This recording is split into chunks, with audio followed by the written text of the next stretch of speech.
Buenas tardes. Que buenas tardes. Hey, good afternoon, everybody. It feels like 5 p.m., but I think it's only 4. So we're doing great. Thank you so much for choosing this panel. You could have been at the other one, but you chose this one, and we really appreciate it. This is the Legacy Lands panel that we are so proud to present. So I will read a brief description of the panel and some of our goals for this panel, including some of the topics we're going to go over. And I think my compatriots have come up with a rather clever idea to just make this into more of a community conversation. So I'll read the description, and then we'll introduce each other, and we'll continue in a conversation format. So feel free to jump in, get close, get cozy. It's very cold in here, so get as close together as possible. So this is Reclaiming the Legacy, Forging Equity in Private Land Conservation. This panel will examine how historical land ownership policies have systemically marginalized communities of color, women, and young people, and explore pathways to shift private land conservation towards a more justice-centered framework. We'll discuss the legacy of discriminatory land practices, ongoing impacts, strategies to create more equitable and inclusive approaches to land management and conservation. And it will be fun. So we'll have a historical overview of discriminatory land ownership policies and the lasting impacts, disparities in access, the role of identity and culture, strategies to address these inequities, and maybe we'll even talk about some policy recommendations and solve all of it in 43 minutes. So again, Adrián Angulo from the Nuestra Tierra Conservation Project. We are part of the America the Beautiful for All Coalition, and proud to present here to my left. Good afternoon. Can you all hear me? All right, I'm Cristina Ortez. I am a newly retired former executive director of the Taos Land Trust in Taos, New Mexico. I'm also a state representative for the state of New Mexico. We're the last unpaid legislature, so I have multiple jobs to support myself and my family. And I've just joined the board of the Land Trust Alliance, which is an organization that works to protect private land and connect communities with the land. So I'm really glad to be here. Thank you. Imanaja Mashikuna, Nyukashutimi Talia Yarina, Ecuador, Otavalo, Jactamanda, Yupaichani. Hi everyone, my name is Talia. I use she, her pronouns. I'm the director of philanthropic networks at Andean Collective. I'm Quicho Otavalo from Ecuador. And Andean Collective is a national indigenous-led organization dedicated to building indigenous power through organizing, grant making, capacity building. We are creating solutions to the impending issues we see in our society today on indigenous terms. Thank you. And good afternoon. Oh, yeah, you can clap. Good afternoon. My name is Kenya Crummell, and I work at the National Black Food and Justice Alliance. I'm based in New Jersey, Lenape land, but we work all over the country. And the National Black Food and Justice Alliance is a member-based organization that organizes black farmers and people in the black food system. We amplify their stories and build institutions to help build out a regional food system. Glad to be here. Excellent. Well, thank you all for making time to come out here to Puerto Rico. Sacrifices we make, right? But before we start any conversation, why don't we start talking about some history? Tell us about your background, where you're coming from, how you came to this work, what you had for breakfast. I'll go ahead and I'll start. My relationship with the land, I think, is really complicated. Like a lot of Chicana Latinas growing up in California, I think it took me a very long time to get to the land and water and environmental conservation movement.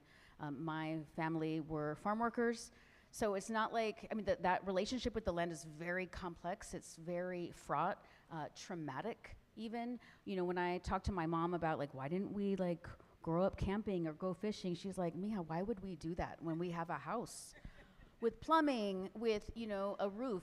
Why would we subject ourselves to the things that I like, you know, experienced when I was a child, like, you know, living in a place that where the rain came down on their faces.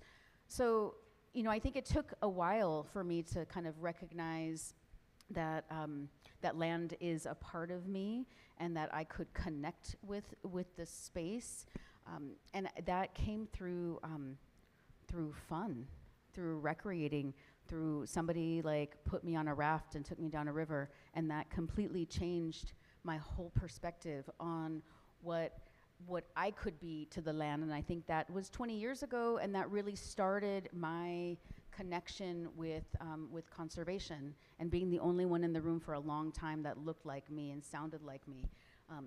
And I'm really, that's why it's so amazing to be here. I just have to say how incredible it is to see your faces in this audience and the policy that you're driving and who you're representing. It is, 20 years ago, it was not that way. So, good work.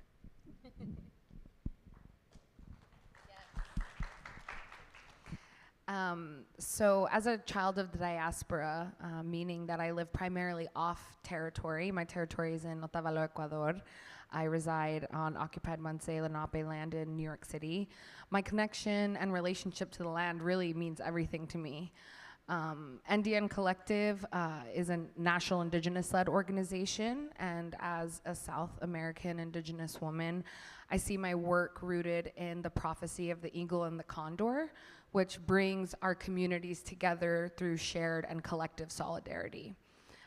So when I think of my responsibility to the land wherever my feet are grounded, I think of the indigenous peoples who stewarded the land for centuries. I think of the ancestors that came before me that have brought me to this moment for me to even be able to be, you know, standing on this land. And I think of one of my first memories as a child.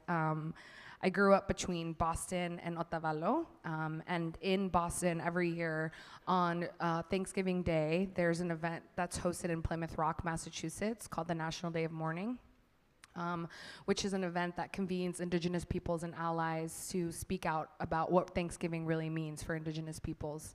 And I remember being a little girl dancing on that land, right?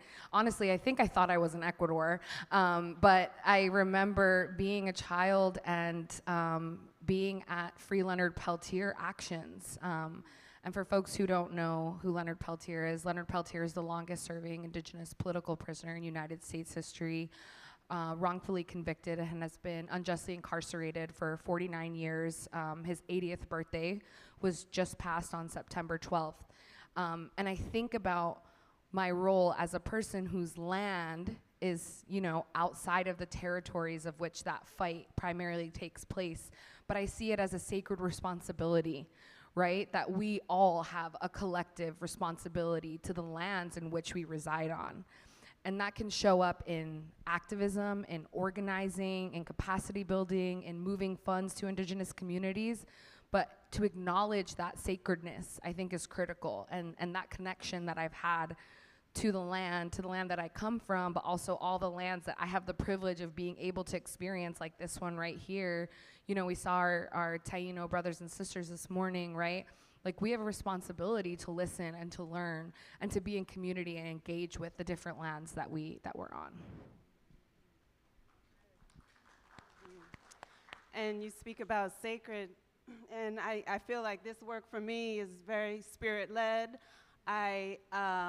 While I've done decades of community development work and training in TA and building capacity of various community development organizations in affordable housing, workforce development, and a variety of issues, something led me to wanting to go deeper on one issue. And, you know, with a background in economics and knowing the history of my people in this country, you know, just things came together. The universe conspired to put me in this position to do this amazing work. My family does have land in South Carolina, and this work has reconnected me with that. I never said I was in conservation work before today.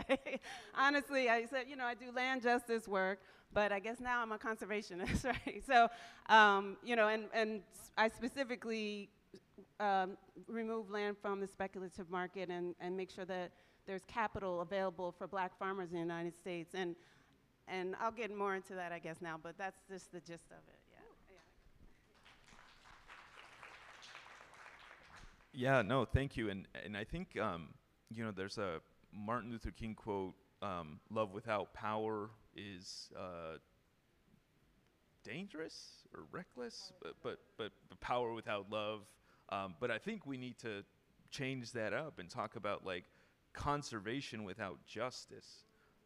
Because I think the distinction that this coalition has made is that, no, it needs to be justice. So I think you're definitely a conservationist if you're in the justice work, for sure. But I did want to ask, you know, obviously coming from different backgrounds and perspective,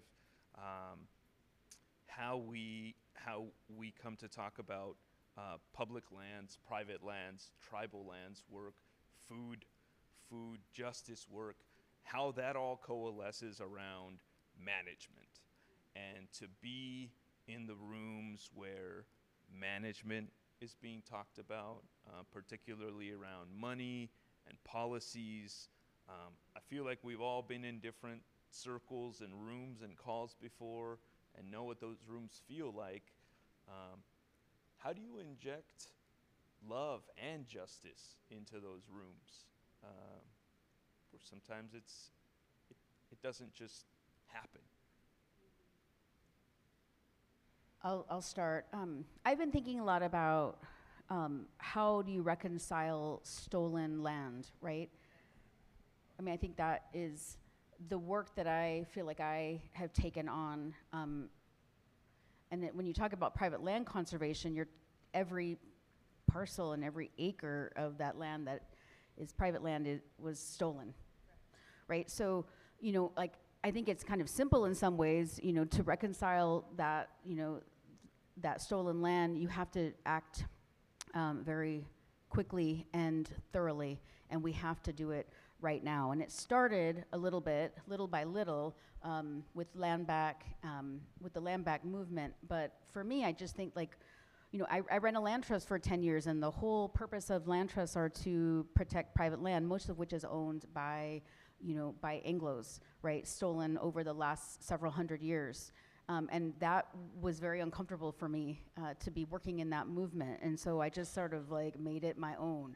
And in my community, we talked a lot about, you know, how do you protect and ensure that the land that is held by traditional legacy Latino families, or, you know, and indigenous families, Taos Pueblo, Picuris Pueblo, the pueblos that make up our community, you know, how do you make sure that those lands remain in those hands, and that we can bring back degraded land, you know, and bring that back into, whether it's production, agricultural production, or ranching, or continue farming and hunting, which is, you know, in traditional uses of the land. That's really, really important for me, and that takes money, right?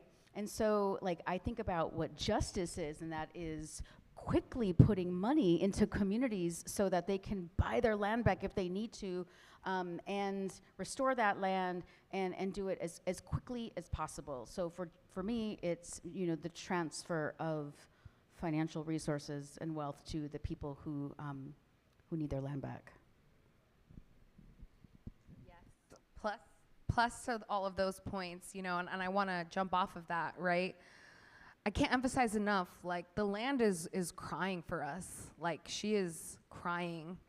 And she's crying for the original stewards to come back. And so much of land back is the reclamation of stolen land back in the hands of indigenous peoples. And what that looks like, right, is the continuation and the protection of the biodiversity of our world. Indigenous peoples steward 80% of the world's global biodiversity and yet are never centered in conversations about climate and environmental justice. At NDN, we've been operating off of a framework that land back plus Black reparations equals a multiracial democracy, right? We've been having a lot of conversations about democracy. I'm sure all of y'all have been engaging in a lot of those conversations. But what does that actually look like in practice, right? Our team at NDN Collective just came back from a really intense week at Climate Week in New York City. Also made it to the Environmental Grantmakers Association conference in Washington State. And we've been having conversations about what the role of philanthropy is in these conversations. Because right now, there are people in closed boardrooms that are making decisions about our communities for us without us in the room. And I can't emphasize enough how many sessions and panels at Climate Week that were closed for investors and funders and philanthropy that didn't integrate Indigenous voices at all. My call to action for one of the panels that we did in New York City was that at every single panel at Climate Week, there should be an Indigenous person sitting there sharing their knowledge. Because we are the stewards of the world's biodiversity. And land back should be at the forefront of these conversations if we want to get serious and talking about climate and environmental justice. I even think about it particularly in the context of the 30 by 30, right? Land back needs to be centered in these conversations. And philanthropy needs to continue to move funds to the Indigenous peoples, the Black folk that are doing the stewarding of the land and moving resources to community. Because some of these funders, like that was said in the lunch plenary this morning, which I resonated immensely with, had a good laugh, but also was like, yes to everything. Some of these funders are 100 degrees of separation from what's going on the ground with our communities. And they're the ones that are making the choices about how we receive funds or not. You know, I want to speak to the funding cliff that was also referred to today, which is the post-2020, post-George Floyd uprising money that has now, those commitments are gone now. So where does that leave all of those organizations that were reliant on those funds for the past 4 and 5 years?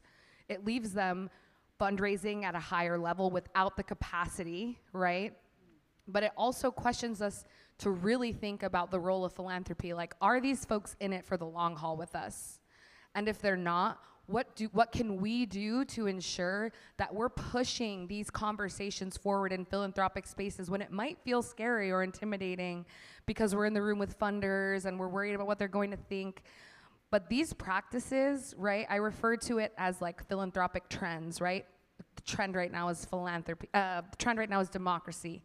Then once this election is over, all the democracy funds will be out, right? But these trends are people's livelihoods. They're the reasons that our organizations have came to be and how they function.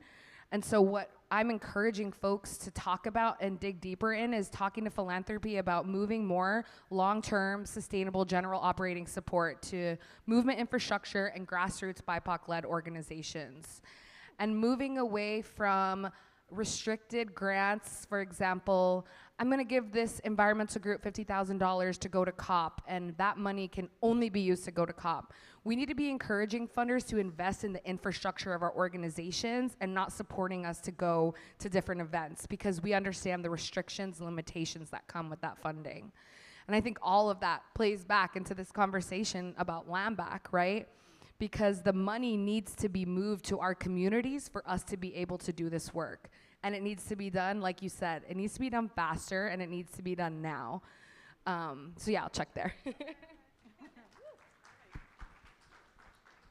Oh, okay, so many points to touch on, but just to go back to justice, every morning, I acknowledge that I stand on some broad shoulders, one of those people being a wonderful civil rights leader, Fannie Lou Hamer, who said, nobody's free until everybody's free, right? And speaking of freedom, Malcolm X said, land is the basis of all independence. It's the basis of our freedom, our justice, and equality.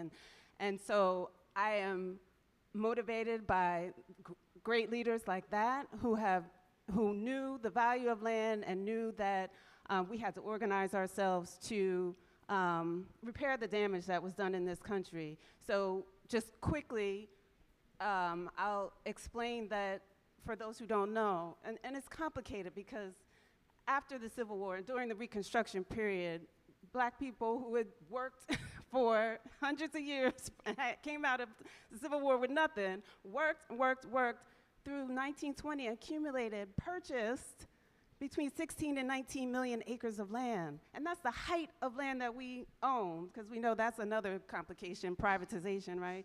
But they did purchase that land. So from 1920, if we had 16 million acres, by the 1990s, we had 1.5 million acres.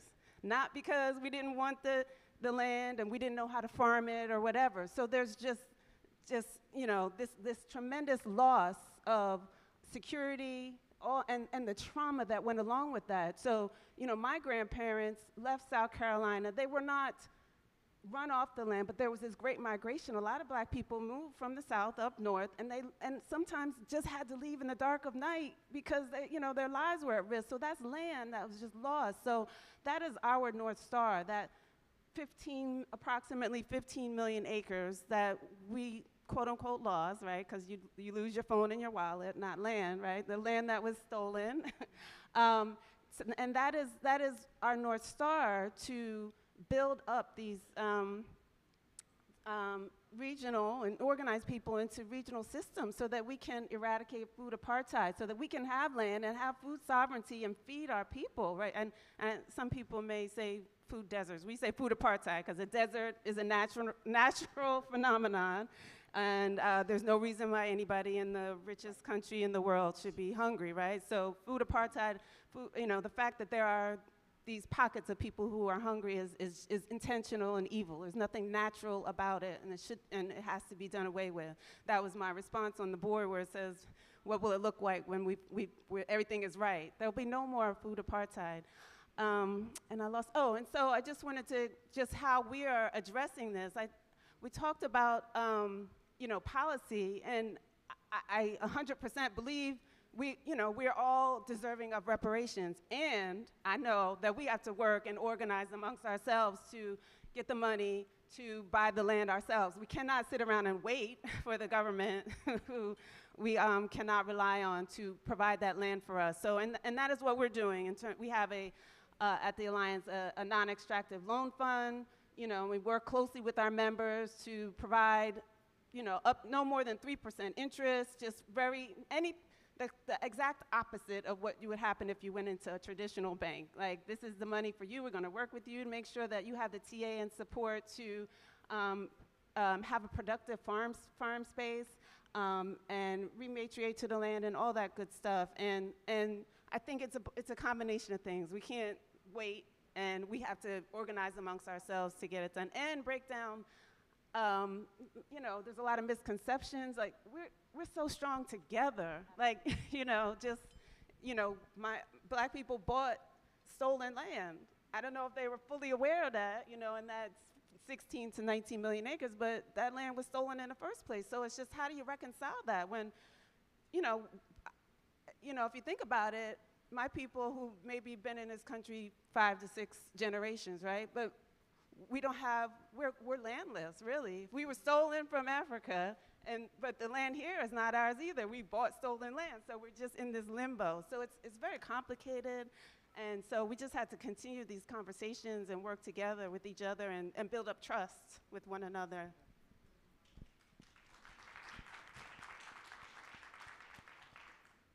Yeah, I think there's a lot of history there for sure, and I wanted to maybe focus a little bit on like current threats that, you know, we're all very community centered in our approach, and maybe just being able to give an account, and maybe folks will get like an appreciation of like the very real threats, not just to not making it to 30 by 30 and like conserving these lands, but even just for folks to hang on to what little they have or recover what belongs to them.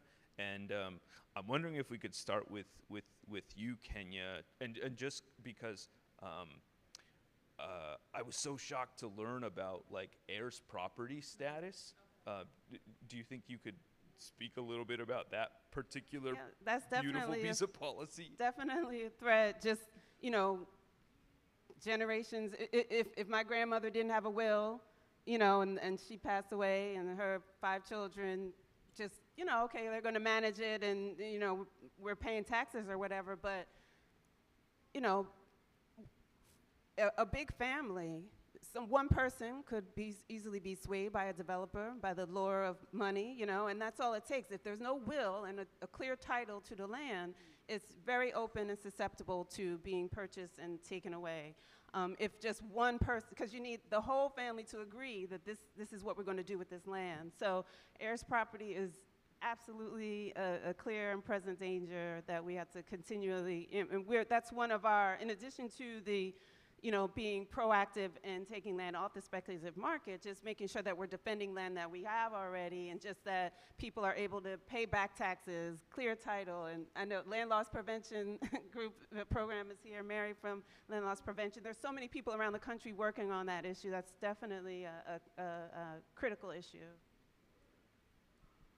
I think the first thing I think of when you said threats are the threats that our movement leaders face in doing this work and putting their bodies on the line for the climate. NDN Collective is a grassroots social movement organization. And because of our stance on issues pertaining to indigenous rights, our stance on the genocide taking place in Gaza right now, our role in the movement as leaders, we are under threat. We're under attack. And that's not only by other peers, you know, who may not be values aligned with our work, but this is from the top down, right? These are government attacks. These are threats from comrades. These are the issues that are impacting our movement leaders directly. And it's making it it's a strategy that's used to destabilize our movements. When you attack the leaders, when you attack the folks that are putting their bodies on the line for the climate, it can destabilize the movement itself. And so when I think of the threats, I think of all of the warriors who are putting their lives on the line for us. I think of some of my comrades in Ecuador right now who are being transported in the middle of the night so people don't know where they are because folks are coming to their door threatening to kill them. I think of how they can't talk to their family at weeks at a time because if they make a call on their cell phone, the cell phone towers around their community are going to be able to determine where they are when they're in hiding. And I don't think that that's a reality that gets spoken about enough when it comes to this work. And I think that that also directly correlates with the importance of making sure that we're moving funds to the right places to ensure protection plans for some of these organizations and these people. So I think not only, right, do we have serious, you know, existential threats of flooding and of fires, right? And I think, you know, going back to my point about the eagle and the condor prophecy, the Amazon in South America right now is burning. I don't know if folks are aware of what's happening, but that really directly correlates to like the fires that we see here in California. And if we can't understand those connections between those lands and those territories, then we're not doing ourselves justice, right? Because if we separate ourselves, right, it's a colonial tactic to separate, right? There's a quote from Berta Caceres, who was a famous environmental activist, that said, you know, we as indigenous communities resist regardless of the borders that have been drawn between us, right? These borders, these conversations about land here and land that, they were created to separate us. And like my sister here said, right, like we're more powerful united, right? And in order for us to achieve these 30 by 30 goals, and in order for us to really do this work in a good way, we all have to find a way to synergize and work together, rooted in collective solidarity and collective liberation, right? It's not gonna be just one of us, right? It has to be all of us in it together. And so that's what that question was making me think of. Thank you so much for that. I think we need to remind ourselves, people in the room who are working on land and water protection, land and water work, that we are privileged and we do this in a safe way, where our lives are not at risk the way our brothers and sisters' lives are at risk in other countries, fighting the same fights that we're fighting. So I think that is so important to point out and to recognize. I think that there are lots of threats that exist. Not only from like not having title to your land or not being able to find that piece of paper. I mean, that is a real threat, and that happens all over the place. That happens in northern New Mexico as well, right? Development in all of its forms, like, is a threat and a risk to land and water. And I think about what communities are doing right now, finally, around like Airbnb and VRBOs. Like that's such a threat to the fabric of communities, to have people from other places come and visit and treat your culture like an accessory or just entertainment. That is a threat to the very fiber and being of a community. So I look at, even when it has an impact on me, and I have a little studio that I can no longer register with the town because of all kinds of restrictions, and that's a good thing. I have been restricted. If I want to rent my place, I have to rent it to a local. That's a good thing, because our locals are fighting for a place to live. And I think that is something that we have to reconcile in the land and water community, is how do we ensure that we are answering the question of housing, the problem with housing and people finding it, with protecting habitat and the very, and land to grow the food that we need. But I also think that we need to reconcile ourselves with the threat of renewable energy development as well, right?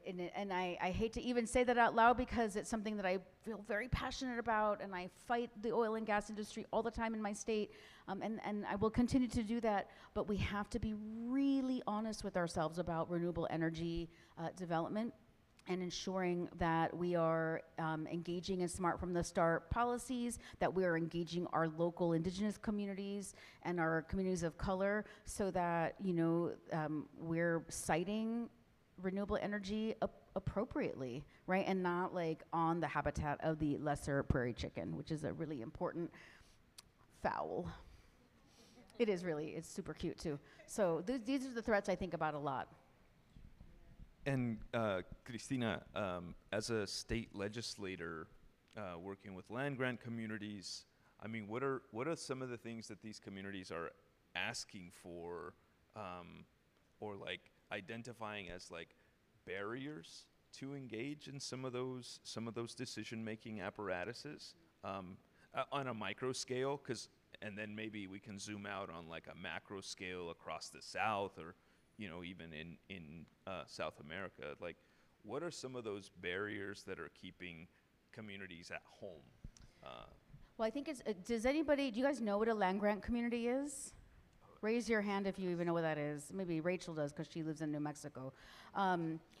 Land grant communities is something, I think it's an only New Mexico now phenomenon, where Colorado probably has a couple now, and these were Chicano, Latino communities, really Mexican communities that were granted land through the Mexican government. And when, through the Treaty of Guadalupe Hidalgo, they were supposed to be able to, I mean, mind you, that land was taken away from the indigenous pueblos and Dene and given to Mexicans. And then through, this just series of colonizing forces after colonizing forces, right? Those lands that were granted were given and then really not recognized by the U.S. government. But some were, and New Mexico has a number of those land grant communities, and those communities are, I think slowly, I'm gonna get in trouble for saying this, but they're smaller and smaller every year, right? They're not dying, but those communities are fractured, and they are really looking for ways to keep their lands within the originally appropriated land grant. They're looking for ways to get support from the state government to engage in traditional practices like hunting and fishing and, ranching, forestry. So, the state of New Mexico takes that pretty seriously, and we have in the last couple of years been supporting these communities by kind of coming up with economic engines for them, whether it's like a percentage of the sales tax, which we call the gross receipts tax in New Mexico, or just direct grants directly to those communities to either acquire land or restore that land. But it's really important to think about that in the context of our pueblos and tribes also who would like to have funding from the state of New Mexico to acquire land to bring back into their original boundaries. It's a very complicated thing, Yes, I think touching on some of the themes we heard from the lunch plenary about barriers are access to funds.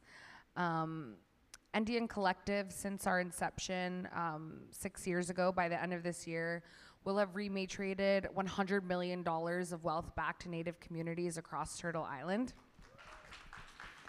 And this vehicle serves under, NDN Foundation, which was created in response to this crisis that's going on in philanthropy, where our communities are not being seen as equals in regards to the grant-making process, right? Indigenous communities receive 1%, less than 1% of all philanthropic funding. And, our president and CEO, my hermana, my comrade, Nicole Llanes is here, the director of institutional philanthropy. Nick Tilson, our president, has said, I've been fundraising for over 25 years and that statistic has not changed. So clearly, it's not us doing something wrong. It is the system of philanthropy, which is a system of gatekeeping and hoarding wealth that was accumulated off of a genocide, off of the backs of Black and Indigenous communities that now use their own restrictions to limit our access to resources to do the work that we need to do, and that is a huge problem.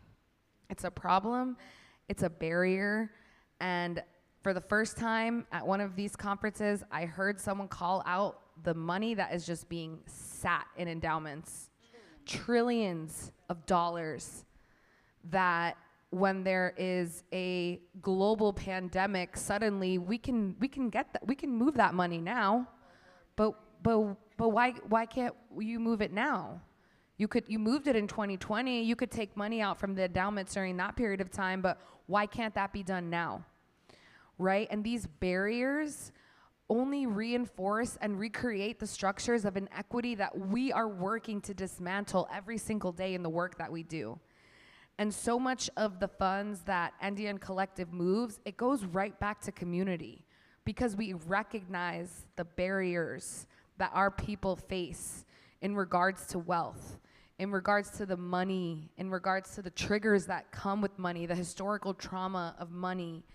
And it's important that, vehicles such as Indian Collective in place work to help create space for Indigenous peoples to have access to this, but we need to make sure that that's also happening in the field, right?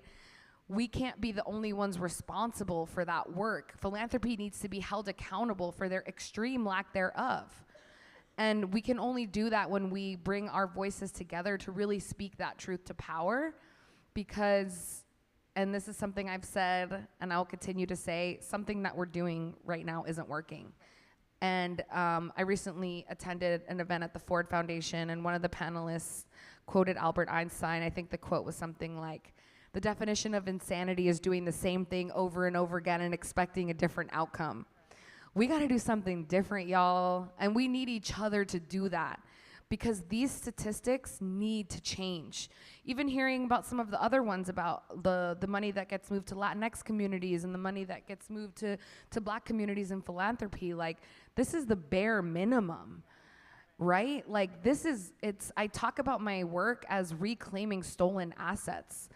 I reach out to funders to move money that was literally stolen and that was built off of genocide and settler colonialism and all of these horrific things, but truth and reconciliation is one of our, principles and our values. let's see that be moved in action and in real time. Because right now, these circular conversations that we're having with funders, it's not enough. And we need to continue to challenge these systems in place in order for us to see and imagine the world that I know all of us here are working and fighting towards.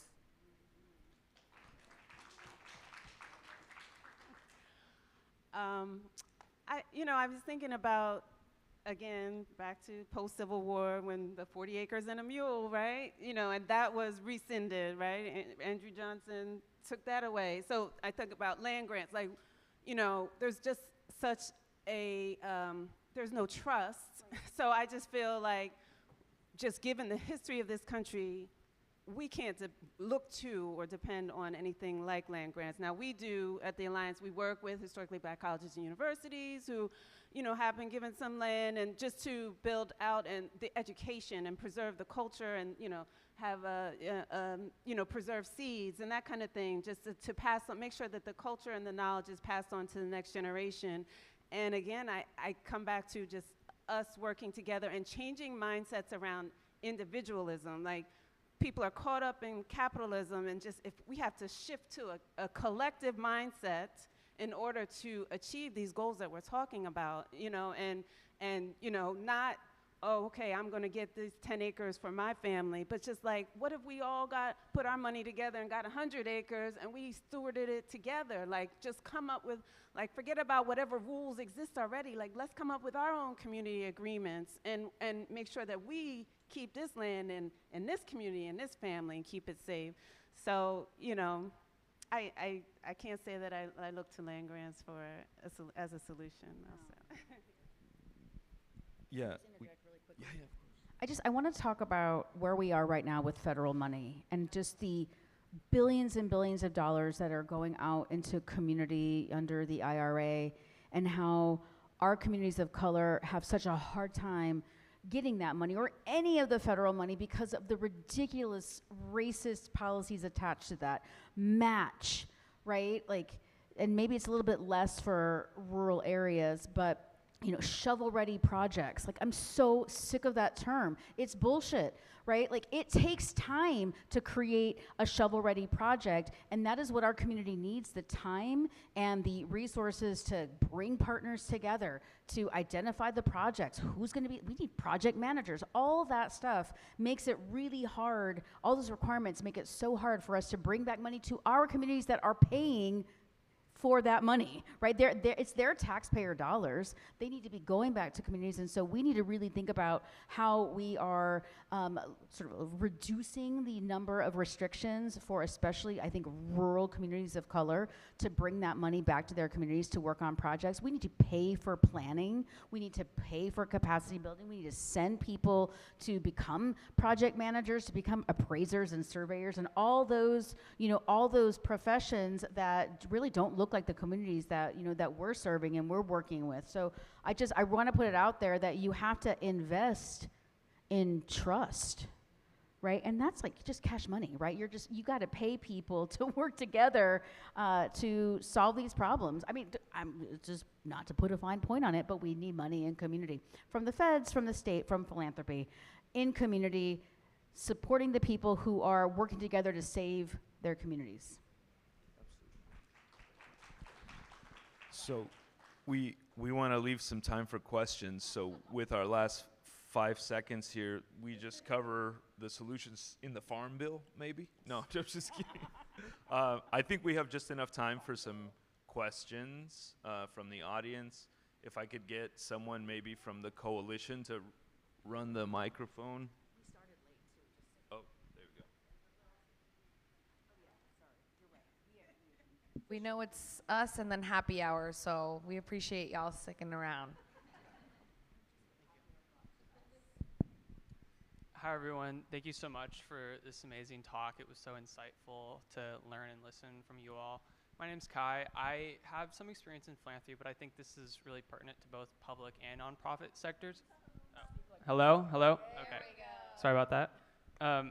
I think this is, I'm coming from this with a philanthropic perspective, but I think it's relevant to public and nonprofit sectors.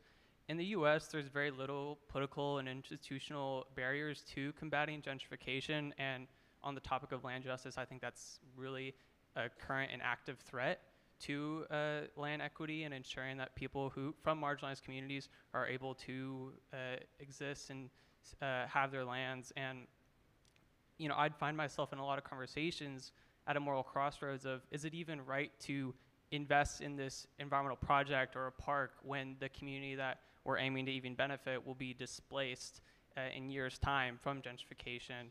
And I'm curious if you all have any thoughts or perspectives on ways that we can better address this, given that there's not a lot of policies to combat gentrification. Such an important question, and definitely something that, you know, I've struggled with, you know, running a land trust. We bought a piece of land and we turned it into a park. And we had a lot of conversations about like, what will happen to the neighbors around that park as the land values increase, right? And so, I mean, I think that we got a lot of it right, but the way we got around, like the way we tackled it was by being very honest and close with the neighbors, like having these conversations deep in community, like, you know, having conversations with realtors around like, what does this look like for, you know, for the people who live right around this place. And I think you just have to be, I think you have to spend the time working directly in community for as long as it takes before anything is decided, for as long as it takes. And it's gonna always take longer if you're doing it right, way longer than you anticipate, like two or 3 years longer. And that's okay. And that's where the funding comes in, right? Making sure that philanthropy supports that we're not gonna get it done in 6 months or even 12 months, right? That it might take 5 years to organize protecting a park or bringing in a park into this neighborhood, right? To make sure that we're not displacing community.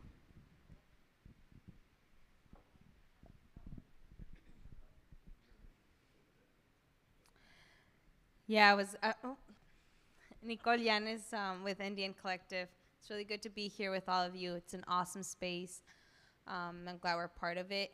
I was gonna say something around the lines that you mentioned, because we have to make sure that colonization is not rebranding itself in the name of conservation, right? And that it's not another land grab, but that it's actually doing, you know, the work and community to protect and reach our goals, right? And I think that's something that I wanted to pose to the recommendations, that we have to make sure that, you know, we're doing that. But what I was gonna say is, I don't know if anybody in the coalition knows, some of the laws that have impacted, I think, everybody is the doctrine of Christian domination, or the doctrine of discovery, that created privatization of land across the world, right? And so I don't know if that the coalition's already working on, you know, putting something forward in policy to support the dismantling. The UN Permanent Forum has already done it, right? Has put up the recommendations. There's a lot of big entities within even the UN and the Vatican that's calling for it. The other one is the mining law, the 1872, that's definitely affecting our communities and conservation. I think that's already a part of the coalition. Yeah, okay, cool.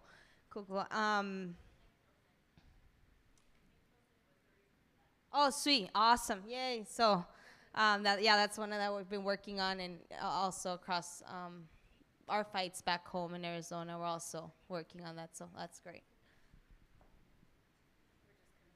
Among ourselves.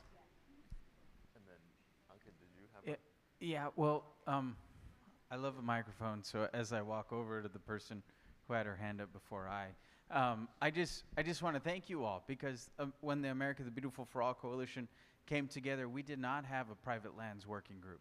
But we quickly acknowledged that we're not going to get to 2030 without these amazing questions and without this lived and earned experience really guiding those answers. And so I think that is, who asked that? The other, amazing question, and yes, and super excited to have these folks help us deliver those answers. And so I have a question, but I'll hand it over, and then I have a dad joke too, but I'll save it for the end. I know, terrible. Okay. Can we get security to escort somebody out here? We're gonna need a dad joke after this one. So, okay, my question, Talia, ¿verdad? Okay, so everyone please answer, but on what you were saying earlier about funding. So I run an organization called Intersectional Environmentalist, and back in 2020, we had this amazing moment, not we as in my team, but we as in like the environmental justice movement. The notion of intersectionality taking off in the movement was just so huge and overwhelming, and from a communication standpoint, we saw the impact of that, but then we don't see the result in the funding space, right? So all those broken promises, all those commitments of, oh, our funding portfolios are gonna start taking an intersectional perspective. You can also, okay, no. So I feel that the movement did such a beautiful job of really getting behind the language, which unlocks a lot.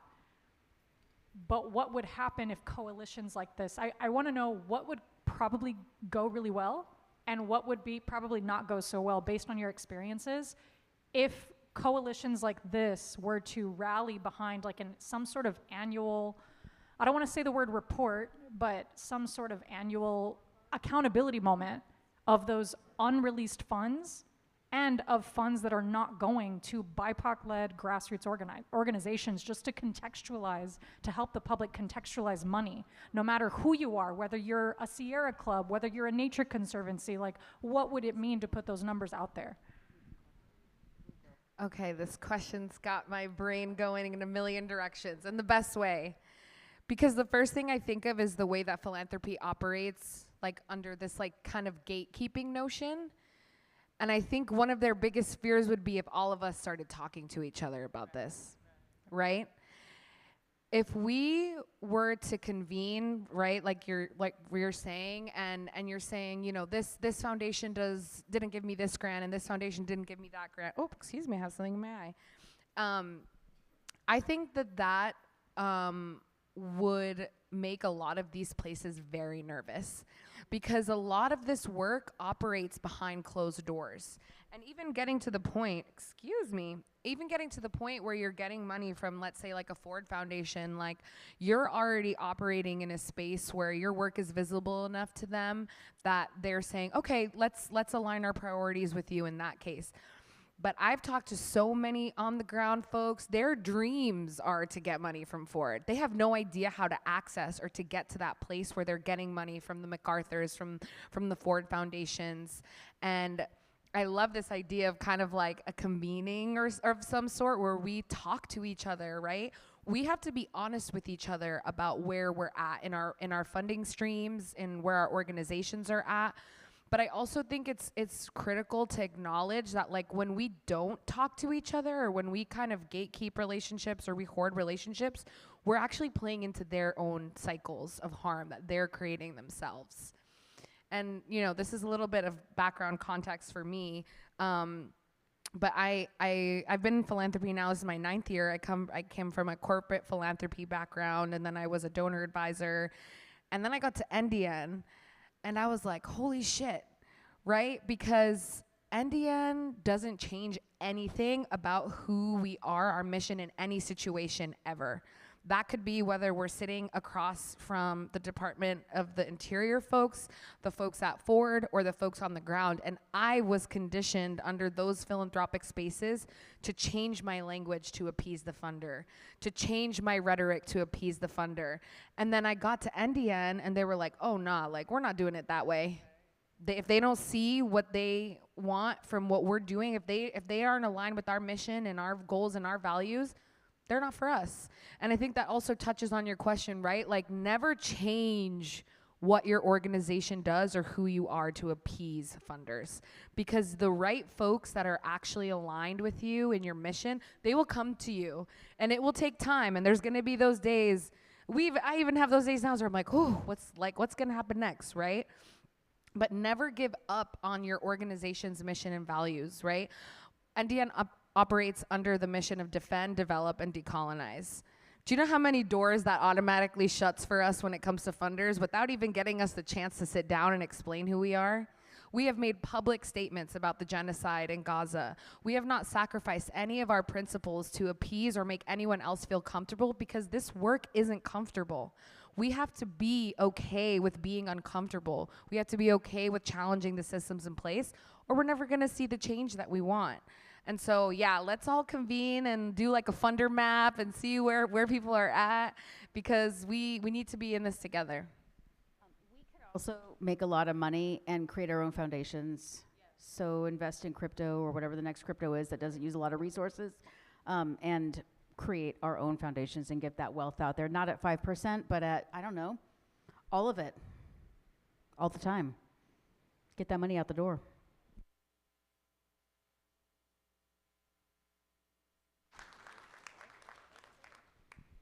How are we doing on time? I think we're over. 15 minutes over. Is it 6 o'clock? It's happy hour now. I'm being told we have time for one more question.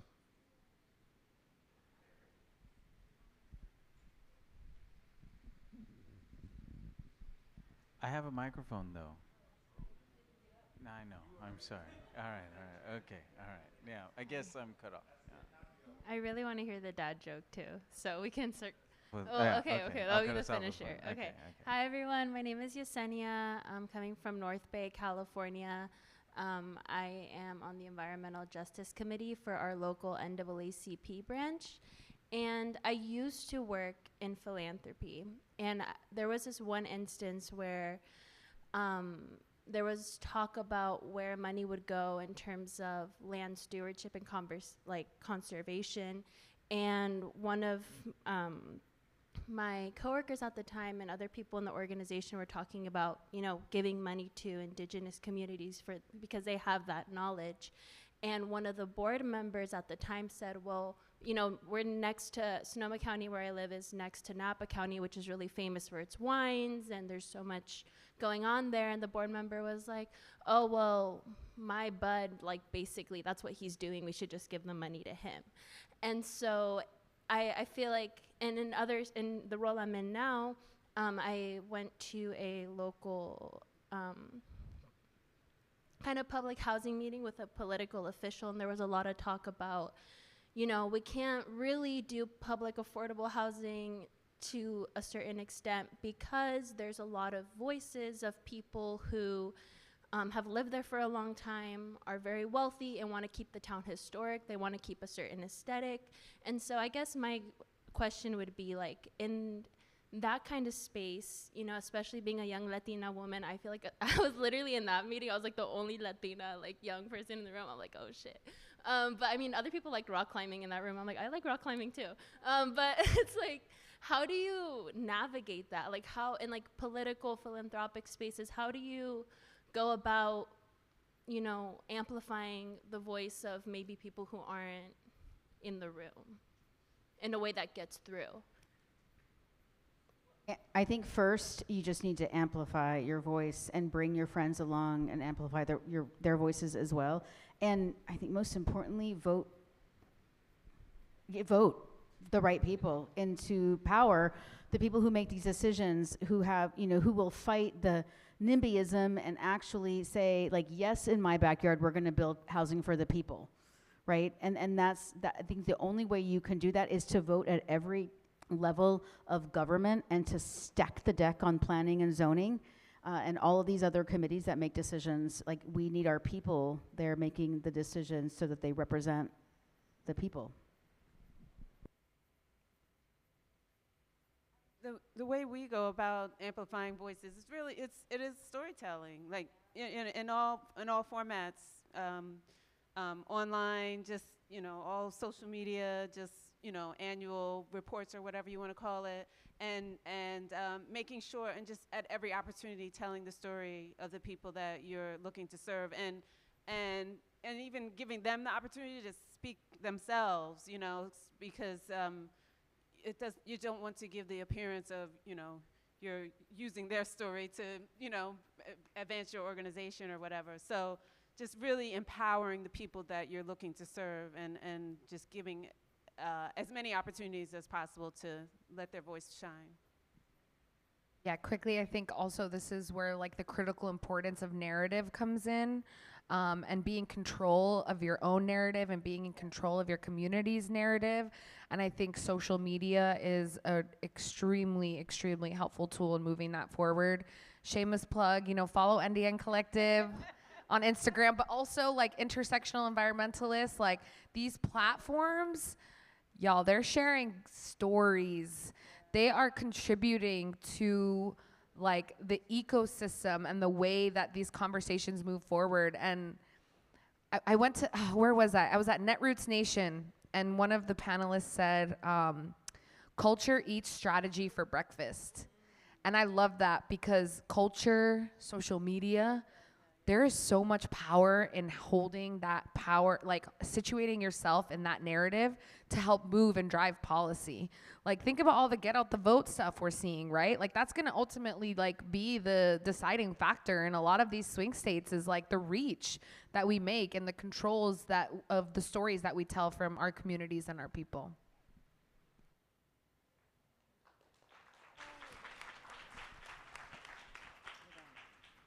And with just enough time for one dad joke. Oh, one dad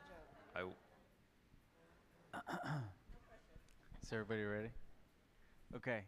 So I tried to make a song about a burrito, but it ended up being a rap. That's a rap. Oh, you're welcome. You're welcome. Well, thank you, everybody. Thanks, everyone. I say mucho to my friends. It means a lot to them.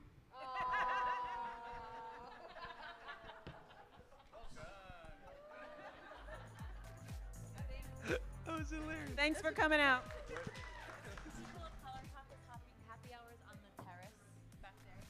The People of Color Happy Hour Caucus is on the terrace out there.